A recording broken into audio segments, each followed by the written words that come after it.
Hey everyone, this is William Roberts here with jamplay.com, and you are joining me for week 3 of my course, Chord Progression of the Week. So just to review, over the past 2 weeks, we've basically been discussing the number system. So week 1, we talked about the number system as if we were in a major key. We talked about how basically we're taking the major scale, and for each interval of the major scale, I'm assigning it a chord. We then moved on and we talked about minor keys and how with the concept of a relative minor, we basically have that same exact formula.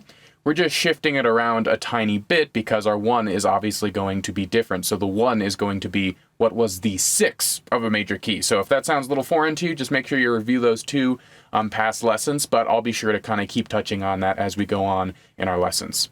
So what we're kind of moving on to this week is we're going to be talking about inversions. So we're going to talk about what an inversion is, a couple common inversions, how some of these common inversions make their way into the number system, and a lot of times, I talked about last week how when somebody says play the 5 in a minor key, it's kind of a 50-50 toss-up, or in my opinion, maybe more than 80-20 toss-up of that chord being a dominant chord rather than being a minor chord. So a lot of times, so the chords I'm going to show you now, a lot of times they will be really, really common substitutions to the point where if somebody said, play a 7, it can sometimes kind of be a little bit of a toss-up as to what voicing you're going to play there. So we're going to talk about that, as well as how I can use a lot of these inversions as substitutions to do a lot of cool descending stuff, and how we kind of in contemporary music will talk about inversions and how we treat them. So without further ado, I'm going to play what will be the backing track and the chords for this first one. I'll kind of go in, show you which chords I'm playing, and then we'll kind of get on and talk about the inversions.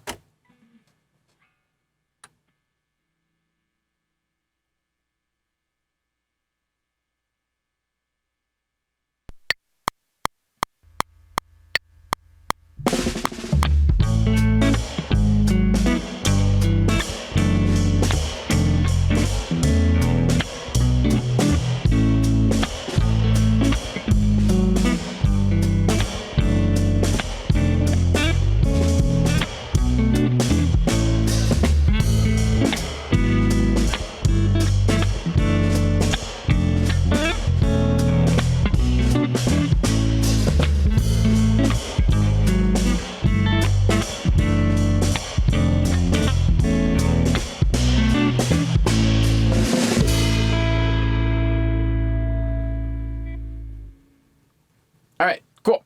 So that was our progression. So just before I do show you these chords, I want to talk about what an inversion is and quickly define it. So an inversion is if I am playing any chord, but I am substituting the bottom note for any other interval other than the root. So what that means is if somebody says play A major, 9 times out of 10, no matter what voicing I'm doing, my A note is going to be on the bottom. An inversion means, okay, if, let's just say I have an A triad, I have 3 different notes I can pick from, right? I have my 1, I have my major third, and I have my 5th. So in an inversion, I would either put the major third or the 5th as the bass note. And I would do this for a couple reasons. We're going to see why, but that's basically just how I'm going to define an inversion. Now, an important note with that is we have a couple different types of inversions. So if somebody says play a first inversion, that means my major third or my minor third, if I was playing a minor chord, is going to be the bottom note. If someone says play a second inversion, that means my 5th will be the bottom note, and so on and so forth. So if somebody said play a third inversion, and I was playing a 7th chord, the 7th would be on the bottom, right?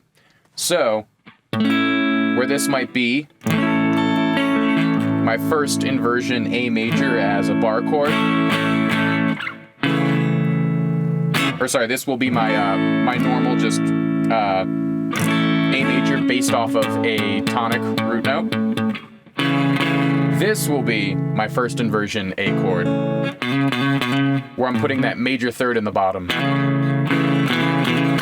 Right? And then I can do the same exact thing with the 5th, right? So we just saw root position, first inversion, second inversion. So that's just a quick note to kind of show where some of these chords are going to be coming from. Another important note that is going to happen here is, so If I was to read a music theory book that maybe skewed a little bit more classical, the terms first inversion, second inversion, third inversion would be really, really common, right? And even within the Roman numeral system, they have their own system of kind of notating what a first inversion is, what a second inversion is. So, if we ever had to look at a Bach chorale or something like that, we could really kind of go in and say, okay, this is, the fourth first inversion with their notation. When you're playing more contemporary styles of music, I've found that people tend to skew away from the term inversion, and they tend to prefer a slash chord notation. So what I mean by that is where I called this A major first inversion, if I was playing with a piano player, they'd probably call it A over C sharp, if I was playing a contemporary style of music. And the reason for that is generally, like, piano players are going to be the ones kind of calling the shots with this stuff. And when you're playing piano, learning these things makes a lot more sense as kind of stacking a chord over a bass note, right? You can really see the independence of your right hand and your left hand. So even kind of bigger upper structure chords, a lot of times you'll see as polychords, because to a piano player, that really, really makes sense, right? They're playing one chord in one voicing in one hand, and they're playing another chord in another hand. And that's how they can kind of construct things and mentally digest things. I think with guitar, it can be a tiny bit of a leap, especially if you're not great with the names on the fretboard, but once you're able to kind of take in the slash chord notation, it helps a lot because you can kind of instantly see what the bass note is, so it definitely helps if you're a bass player. And like I said, it's just, there's no really rhyme or reason a lot of times to how we came up with our modern style of describing things in music theory, but I would say unless you're doing a Broadway play or a musical or something that's more kind of classical based, most of the time people are going to use slash chord notation instead of using inversion notation. So with that being said, let's digest our chords. So this is in the key of A major, and I'm starting with my one chord, and we can either do this version or this version. I tend to do this version because, like I said, I love to skip the A string to keep things a little bit more spread out. So I have my thumb wrapped around the E string on the 5th fret of the low E, skipping the A, and my thumb is also kind of just scooching over the string to mute it. I have my ring finger here on the 7th fret of the D string. I have my middle finger here on the 6th fret of the G, and my first finger here on the 5th fret of the B string. And just to give that alternate voicing, I can also do a more traditional bar chord like this, where I have my first finger barring across the 5th fret, and then I have my ring finger on the 7th fret of the A string, my pinky on the 7th fret of the D string, my middle finger here on the 6th fret of the G, and then B and E are both grabbed by that first finger barring across the 5th fret. So, we start on my one chord, then we get our first inversion. So, this is going to be, we can either call it an E major first inversion, or I can call it an E over G sharp. So those two types of describing an inversion that I talked about. So if we see here, I have my little E triad, right? Looks just like D, and it's a whole step up. But I'm putting G sharp in the bass. So the way I'm playing this chord, and I generally prefer to, like I said, do kind of a bass and upper structure voicing. So I have my first finger here, and it's playing the 4th fret, that G sharp of the E string. And then up here, I have the triad that I'm getting with my first finger. So my first finger is still barring across this whole thing, so it's playing the G string on the 4th fret. My middle finger is grabbing the root note of that chord, which is the 5th fret of the B string, and then my first finger is also grabbing the 4th fret here on that high E string. So when playing this chord, you'll note I'm not playing these 3 notes right here, right? That sounds very, very different and not so great.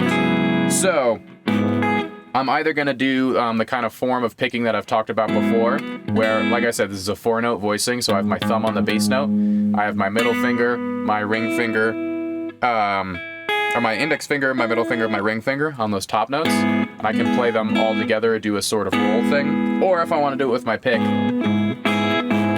I'm doing a similar thing, except I'm really only using my ring finger and my middle finger to kind of pluck at those top guys. So, with a lot of inversions, especially ones with a root note on the E string, I do find you have to kind of skip some notes, so getting comfortable with either doing some form of kind of hybrid picking or chicken picking, or just kind of, you know, a traditional finger style will be really, really great for that. So, I have my E major first inversion, or an E over G sharp, and this will be my 7.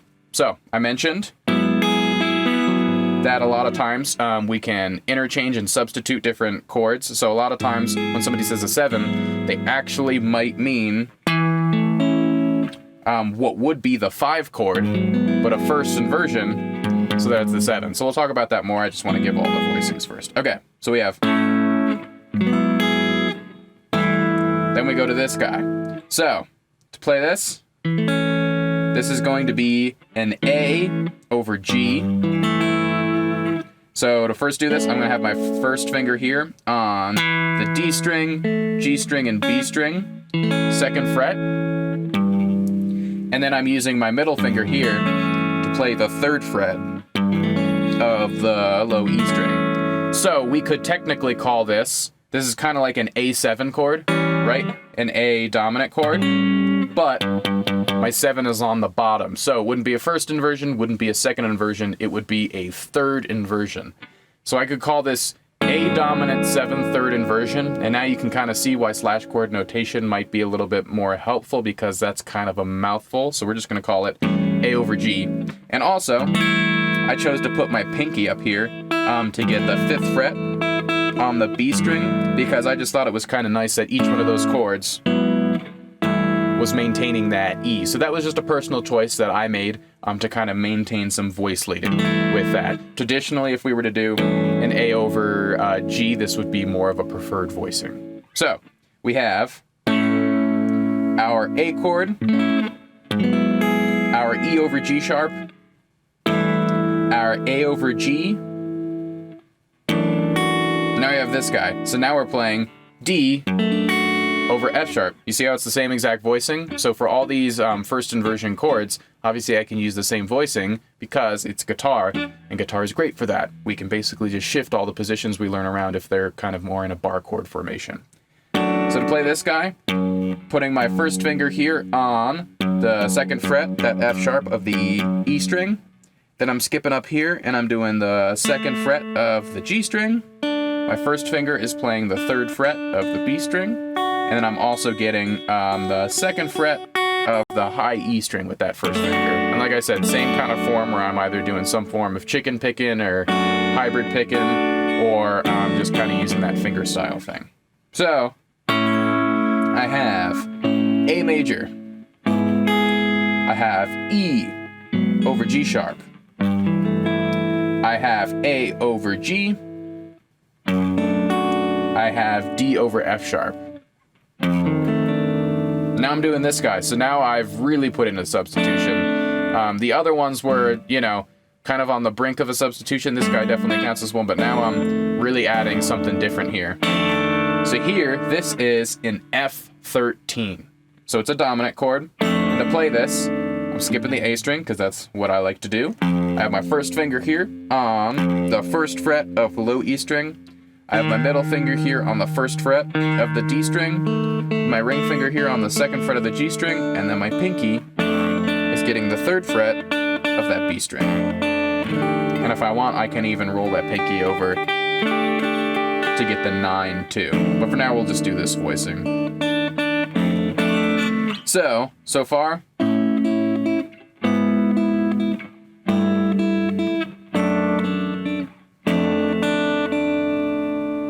got that.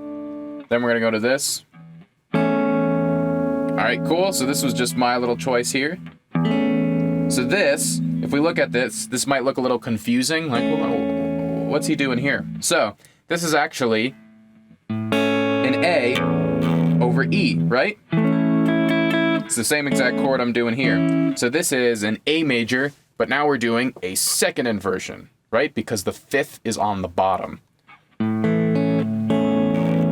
So to play this guy, and unfortunately, since I'm using an open string, it's not really a position that'll hold up and other places of the neck. It was just something I chose to do here because I was like, I really want to put the low E in. I think that'd be cool.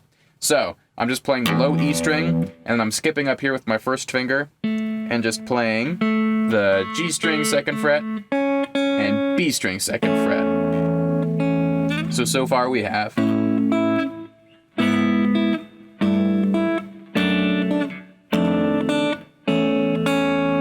And then I'm going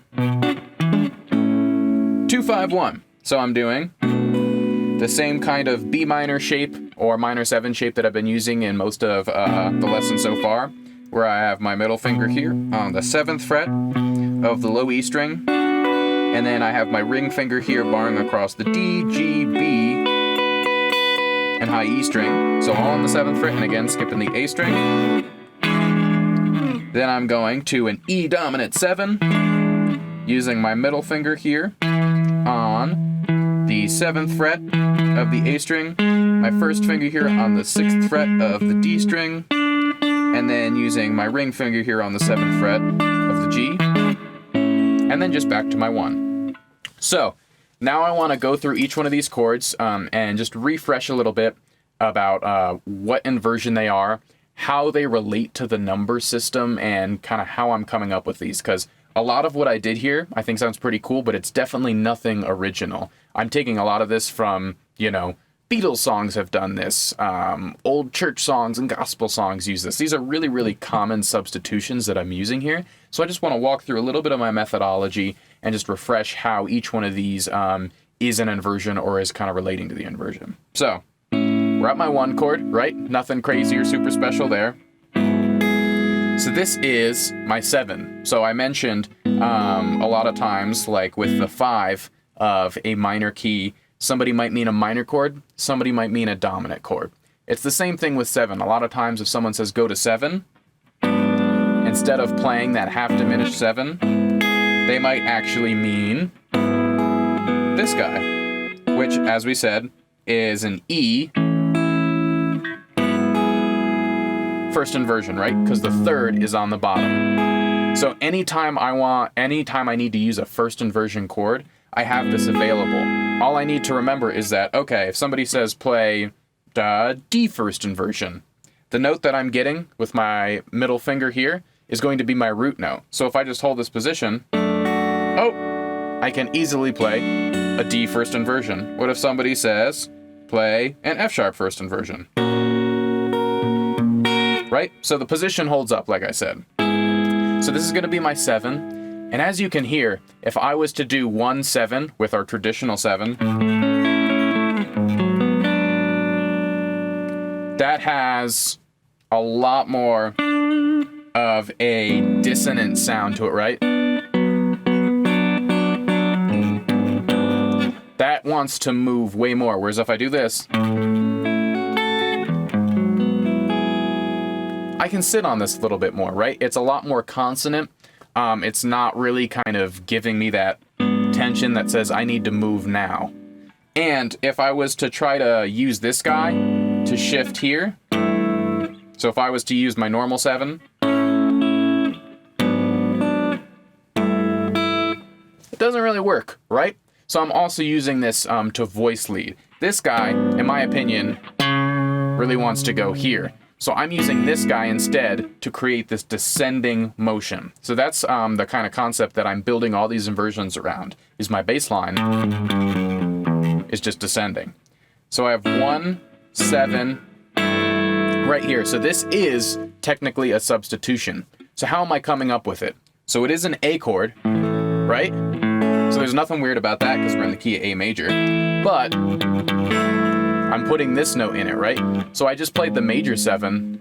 Now I'm going to a flat 7. So I'm kind of implying a dominant chord. It's almost as if I went, which isn't something that's super crazy. I'm basically using that tonality, but to add this descending bass that I really like. So if somebody was to say play flat 7, and you were playing, because a lot of times with our number system too, we don't just have to stick to the numbers that are in the key, and a lot of times someone will say 7, flat 7. this is the chord that is often implied at a flat 7. So it's the root chord, but over the flat 7 degree. Or if we wanted to talk about it with our inversion notation, it would be an A major third inversion, or just an A over G in kind of our more informal or contemporary way of describing it. And like I said, I'm keeping this here because I think it really adds a nice voice leading.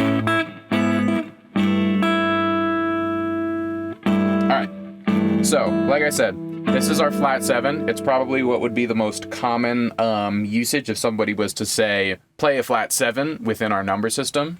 Now I'm playing this guy. So this is our 6, right? And usually we play a minor chord, but I'm also choosing to do this little inversion, right? So this is a D chord. So now this is my major 4,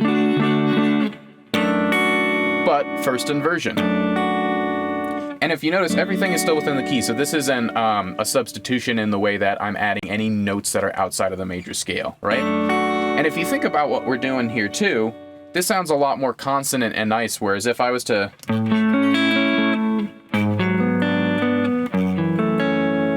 use some of my more traditional numbers for this, it has a lot more movement and a lot less consonance. But if you think about what I'm doing here, whereas this was a really, really kind of dissonant chord that wants to move, this is actually just a major chord now, right? So I've taken a very, very dissonant chord and I've put a major chord here. For this guy, this was supposed to be my minor 6, right? Which has a really, really dark tonality. But now, it's actually just my 4, but kind of reorganized. So that's why it has this really consonant feeling and doesn't force us to kind of go to a new place. And like I said, the great thing about inversions is when you're really thinking about it, my bass is descending. So if somebody was to say the bass line is, you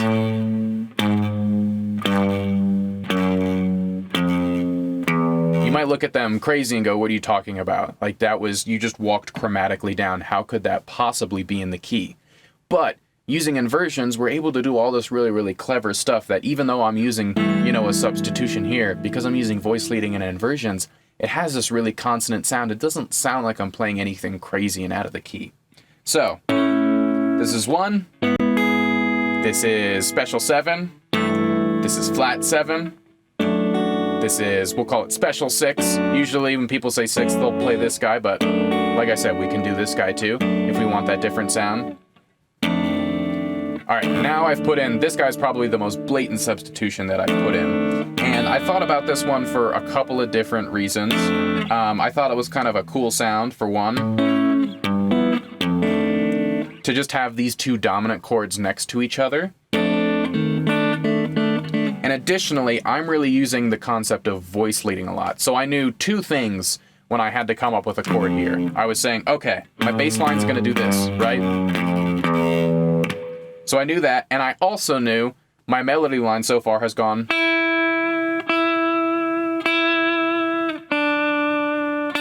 So I also wanted it to be this note. So basically, when I came up with this, I had these 2 notes available to me, right? And I could do a couple different things. So for one, this is not in the key of A major, right? This would be the flat 6. But if I was to do, I could do a major chord there, but it didn't really fit the tonality in the way I wanted it to.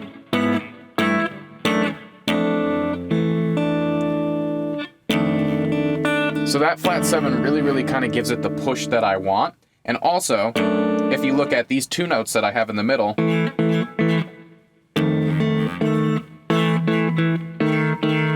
I've now done this, right? So, it's almost like I'm playing 6 to like 2, but as a dominant 7. So I know that sounds a little weird, and it kind of gets at this thing called a tritone substitution, which we don't have to talk about too much, but the core of it was basically, I had these 2 notes, and I thought this was a really great way to fill it in, and in those middle voicings, it really voice leads well. So this is what I'm choosing to play for a flat 6 chord. And if someone was to say flat 6, that could be a little bit of a toss-up with numbers. That's, you know, something that could be a couple of different things, but this is what I'm choosing to use. So I'm using this F dominant 7, okay? Then I'm playing this chord. So now I'm playing 5 over 1, right? So it's my 5, but it's actually just an A chord, right? So I'm playing an A chord over the 5th, which happens to be obviously the 5th of my key. So that has a lot more, like I said, consonants. Usually when I go to the 5,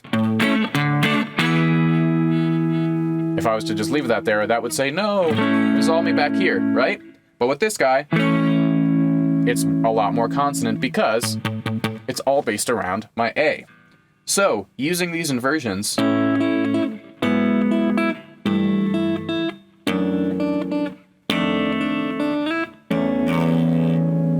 I've now created something that has 2 different substitutions, a chromatic bass line, but sounds really, really consonant, which is a really, really incredible thing that we can do with inversions. So as weird as that sounds, you're like, if someone was like, I have a chord progression, it uses a chromatic bass line and has a bunch of different substitutions, someone would go, cool, I bet that sounds really, really out and not very musical. But we're hearing right now, it actually sounds really, really musical. And even if we were to take a very small part of this chord progression,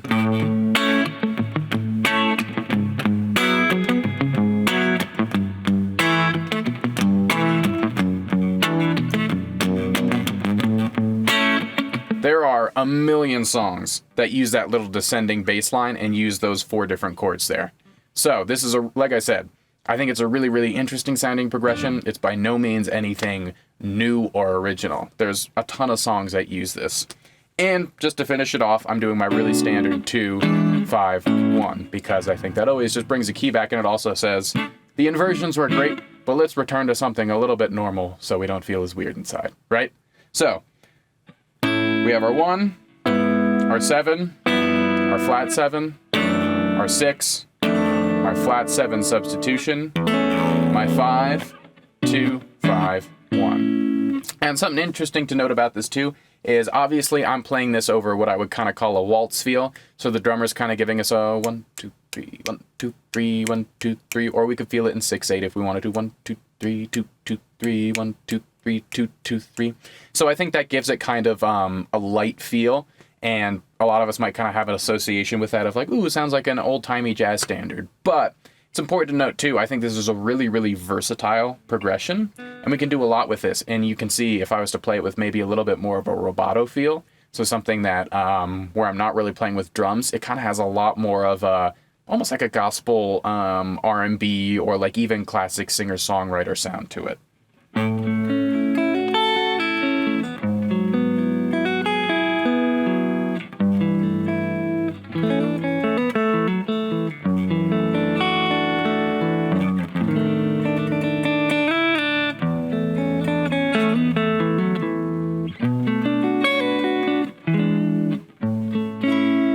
Right? The whole entire sound of it really changed now, and it feels a lot more maybe like kind of an old school church song or something like that. So all that to say is that when you hear any of these progressions, know that the rhythm and the style that we're playing it in is always going to affect it, and this is a really, really versatile progression. So I can't stress enough how much 1, 7, flat 7, 6 is a cool progression that you can use in any of your songs. So now that we've done this, I'd like to go back and show the lead line that I've created. I'll talk about how I constructed it, and then I'll show you how to play it.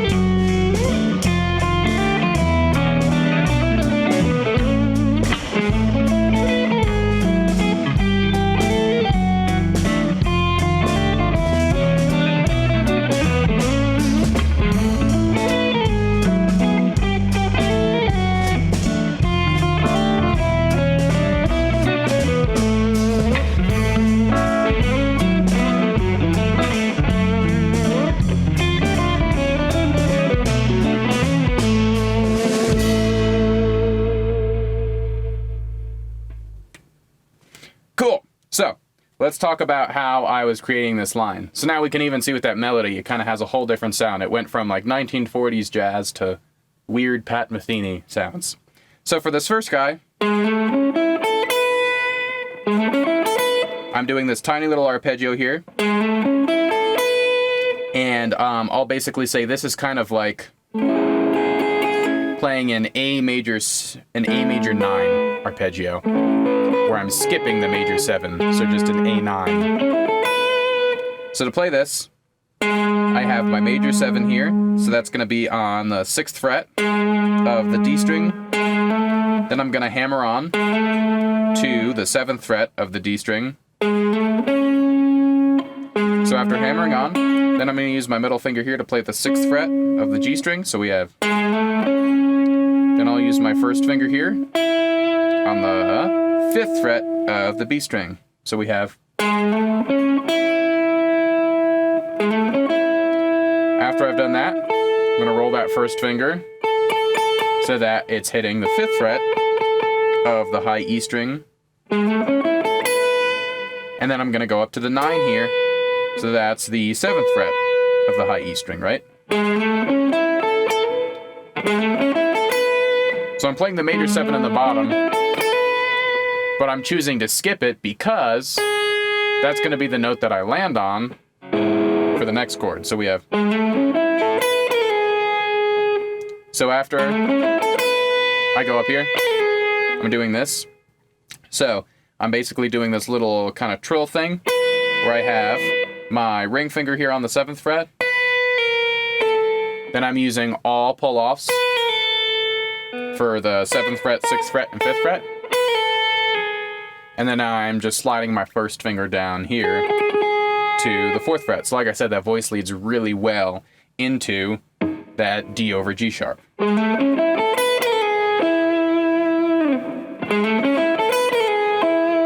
And after this guy, I'm going to come here with my middle finger and play that E chord, or that E note.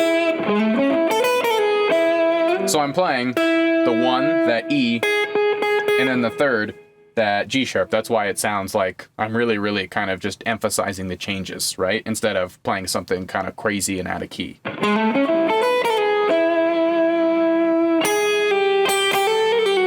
So that's my next one. So to do that, first finger's here on the 3rd fret, so playing the G on that high E string. And I'm kind of like playing it 3 times, but on the 3rd time, I do a hammer on onto the 5th fret, so playing the A on the high E string, so it's almost like the 3rd time's kind of just a ghost note leading me into the A. And then I do that little move. So to play this, we're starting here with our ring finger after we've hammered on onto the 5th fret of the high E string. Hammering on with my pinky onto the 6th fret, pulling off back to the 5th fret, so.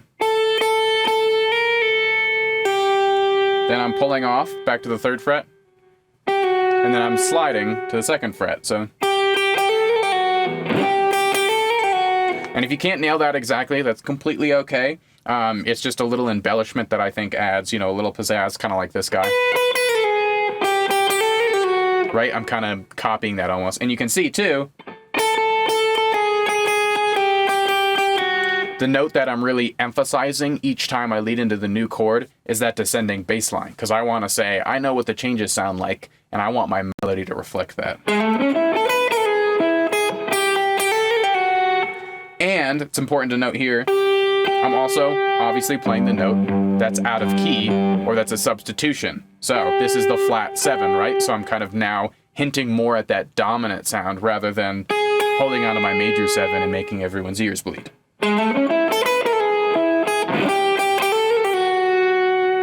So my note coming into the next chord's this, right?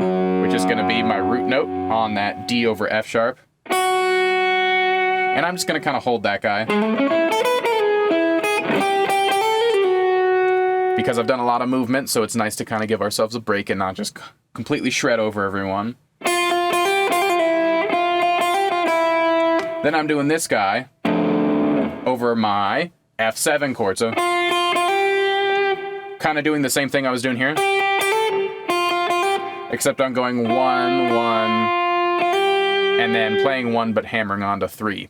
So for that F7 chord, I'm playing that root note, right? And then playing the 9 of it, so kind of highlighting some of the colors.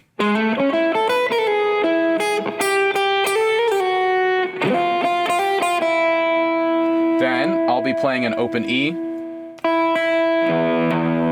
because, right, I'm going to that A over E, so I really want to highlight that kind of bass note as I go along.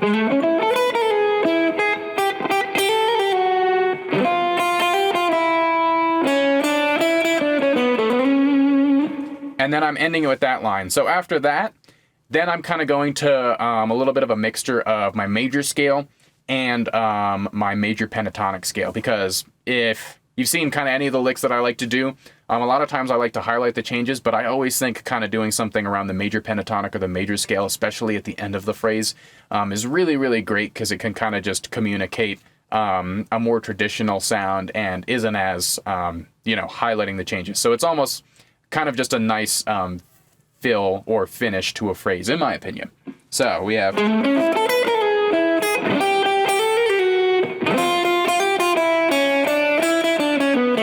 So for that,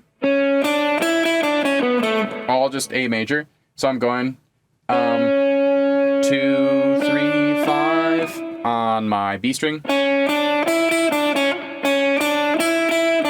And I'm playing 5 twice before going back down to 3 and 2.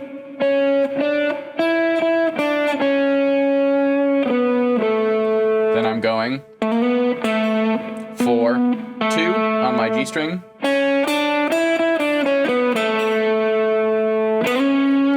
And then I'm sliding up here to the 6th fret on the G string. So something important to note too is I did kind of improvise a little bit at the end of that phrase, but I was actually playing 2 different versions, and the only thing that was different was that the last note was different. So here, I slid up to the 3rd, right? And then the second time, I ended on the A. So in that way, I've used the same exact phrase twice, right? But the first time I'm going to the 3rd and the last time I'm going to the root. That way, it doesn't sound unresolved or anything by ending on the 3rd, but it does give it this sound of, it could be a tiny bit more resolved, because when I end on A, that just has the sound of, I'm playing the root note of the 1, everything is done and settled. But by going to the 3rd the first time and the 1 the second time, this is a really great thing that you can use in your melodies to, let's say you want to use the same exact melody twice over kind of a chord form, but you still want it to sound different both times. So if I play it,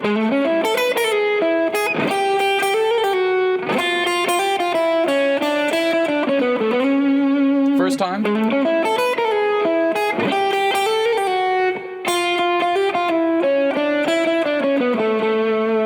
right? That has just a way more final feeling to it. Even though I played the same exact melody twice with the exception of one note, that one note really makes a difference, because when I get to the one the second time, it's really, really resolving in a completely different way.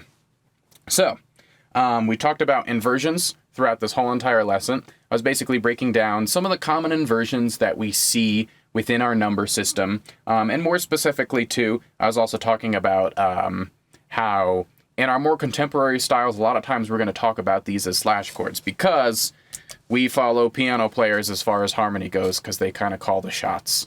It's just the way of the game. But just to kind of review that, I was talking about this really common progression that we have, right? Where I go 1, 7, flat 7, 6, and talking about how I can use different types of inversions to play these chromatic bass notes. Additionally, I just want to review really quickly when I talk about an inversion. That means, right, I'm not going to actually play the root note of a chord. So A major, D major, F minor, doesn't matter the chord. Usually if someone was to just give you that chord, you would play the root note, right? You would play A if it was A major. You would play F if it was F major. And again, all an inversion means is I'm just taking a different interval and I'm putting it as the bass note of that chord. And like I said, I can do that for a lot of different reasons. I can do it if for instance, I am a guitar player, assuming that there's a bass player, that note's generally going to be covered, right? So a lot of times, even if I'm not doing a chromatic bass line thing, this is still a really great tool as somebody that's comping or somebody that's supporting a vocalist or something to use inversions. Because like I said, that root note's probably going to be covered by the bass player, so it gives you a little bit more flexibility in what you're doing. And additionally, I can't even stress enough how important first inversion chords are in that kind of style of music. So those are probably, if I'm playing something that's contemporary, kind of in a pop style, or something that's maybe even more like Nashville session-y, I'm pretty much always using third inversion chords. Oh, let me switch to my clean tone. Right? Because for one, I can do that hammer-on. And like I said, the bass player is going to be covering that. So putting the third in the bass is really just giving it a whole new sound. So if somebody said, play 1, 4, 5,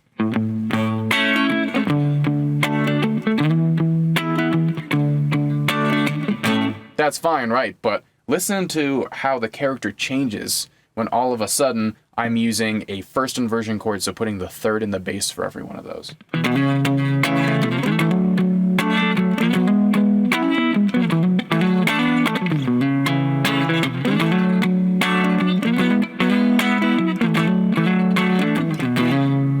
Right? Now it just has that Nashville session sound.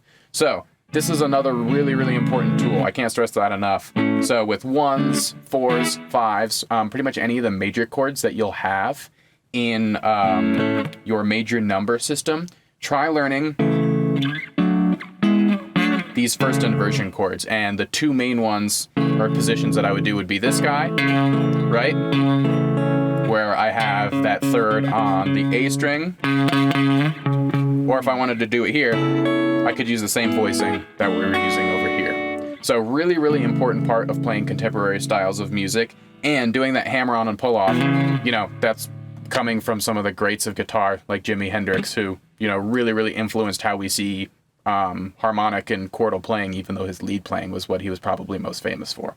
So for this week, see if you can digest that progression a little bit more. And like I said, really try to internalize things as best as you can. I know we talked about a lot of different theoretical concepts, and if you're still like, some of these terms with inversions and everything can be a little bit complicated and kind of go over my head, just do your best to internalize it as much as you can.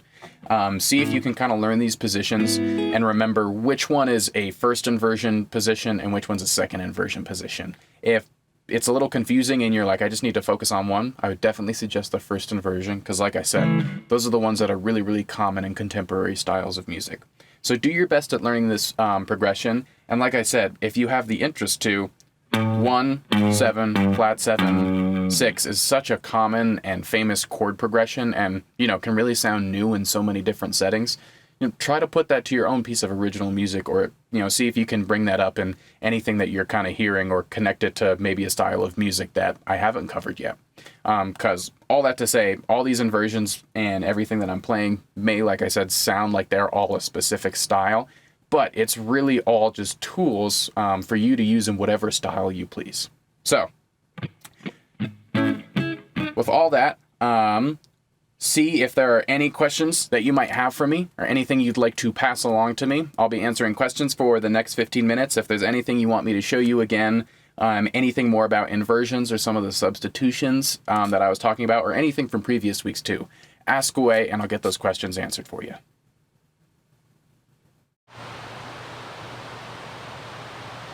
Hey everyone, so we just finished up the actual lesson. So any comments, questions, or concerns, please pass those along and I'll get them answered for you. So let's see if our first question will come in.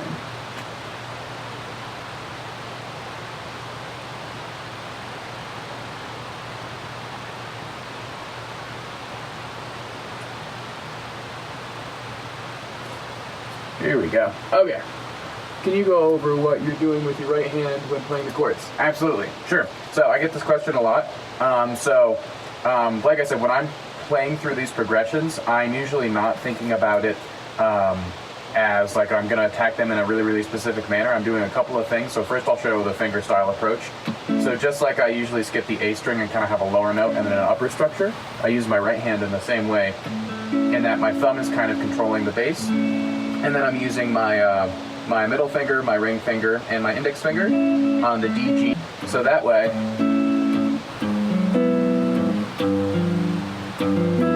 as I'm going through all of these different chords, I can basically use these top three fingers to play that upper structure voicing, and I can do a couple things with that. A lot of times, I'll just play the upper structure and the bass separately, so dun, dun, kind of like if I was on a piano doing bass, and then kind of chord voicing in my right hand. Or I can do a little bit of a roll. So to practice that, I can basically just take a 4-note voicing that I have here, and do thumb, index, middle, and ring. And kind of just practice going up my fingers, even down if I want to too, but that's kind of the core of what I get at with this. And then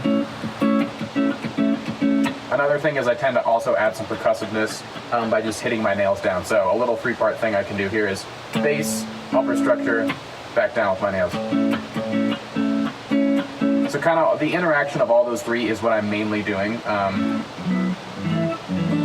as the core of my sound. And then with the pick, I'm basically just doing the exact same thing, but now my pick is being held with my thumb, my index finger, so it's really just up to these 2 fingers. And I do sometimes use my pinky, but primarily if I'm holding a pick, I'm just going to let my my ring finger and my middle finger do most of the work that it would be doing if I was in a fingerstyle. All right, what is voice leading? Great question. So voice leading is basically saying, you know, if I think about what makes a good melody, I can really hear you know, I can hear the chord changes in it, right? I can hear how things are moving behind it. So even if somebody sings a melody alone, I can kind of hear what chords are implied with it. So voice leading is basically saying, all right, I have, you know, 4 chords that I need to play.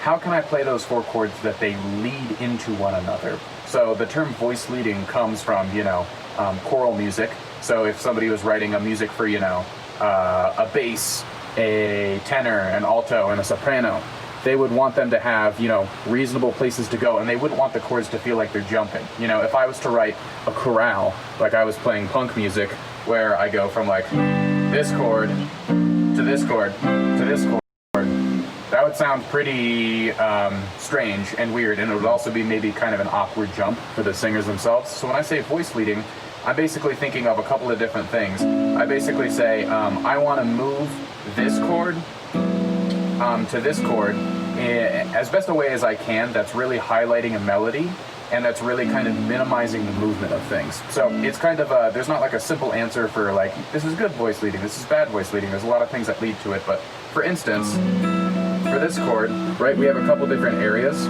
that we could actually play it. Like, I could play it right here, and if I was to go from this guy to this guy, that's still good voice leading, but you can see, for me, it doesn't really have that same exact push that I have with this guy, and also it's a little awkward because I'm jumping up the neck. So voice leading really just means how can I treat the chords as harmony, and how can I really kind of minimize move and really highlight a melody. Because when I'm playing this, even if I didn't have that top kind of melody guitar line,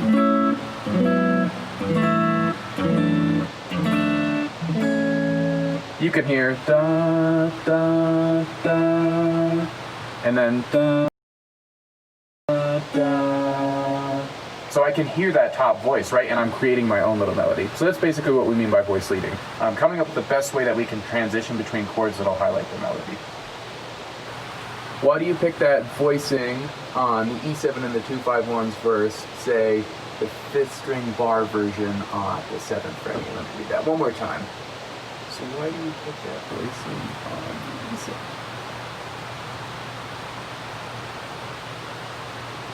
The 5th string bar version at fret 7. So, the E7 is... So, if I understand this question correctly, it's basically saying, why am I using this E7 instead of maybe this E7, though the thing that they're saying versus the 5th string bar chord version at fret 7. Or maybe so there could be maybe 2 things that are going on with this question, and I want to address both of them. So one, why was I just doing a 3-note version here instead of maybe, say, this kind of full version here? So again, that'll get back to voice leading, and also it's just an artistic choice that I made. It would sound perfectly fine if I went, right? This voicing is something that I do with like old school rock and roll, old school blues. And that's largely just how the intervals are stacking up. And a lot of times, I tend to prefer this guy because it's a little bit more closed. And a lot of times dominant chords can really, really shine out. And the reason that this voicing is kind of shining, in my opinion, is because that major third is on top, right? So it's really saying, I'm a major chord, look at me. Whereas this guy feels a little bit more contained because I have the 7 on top and it's also a 3-note voicing. So because I was kind of just gliding by that guy and playing it quickly, I preferred to use that. The other interpretation for the question that I want to take is why not be doing this voicing up here. And that would again just be going back to, so it's a combination of voice leading and also just minimizing movement with this hand. It'd be a little awkward to jump all the way up there, right? And then to have to go back here. So it could be one of those two things. But yeah, basically whenever I'm choosing these chords, it's always an artistic decision, and it's always a decision that I think maybe best suits the music. All right, cool. So that was all our questions, so thanks for joining me. Again, we were talking about inversions, so we've now talked about the number system in major keys, in minor keys, and now we've basically thrown inversions into the mix. And you'll see as we go on in this course, the number system is really kind of the core of what I use and how I think about harmony, but it's also not this set, strict, and not a strict set of rules that everything has to follow. I'm really using my number system as my base. So when we do see substitutions or alternate things that I can put in the 7th degree, for instance, like we did in today's lesson, it'll still be kind of our foundation, right? So it's important that we get those 2 first lessons down. So if any of the information still feels a little bit weird, feel free to next week. So thanks for joining me, and we'll see you next week.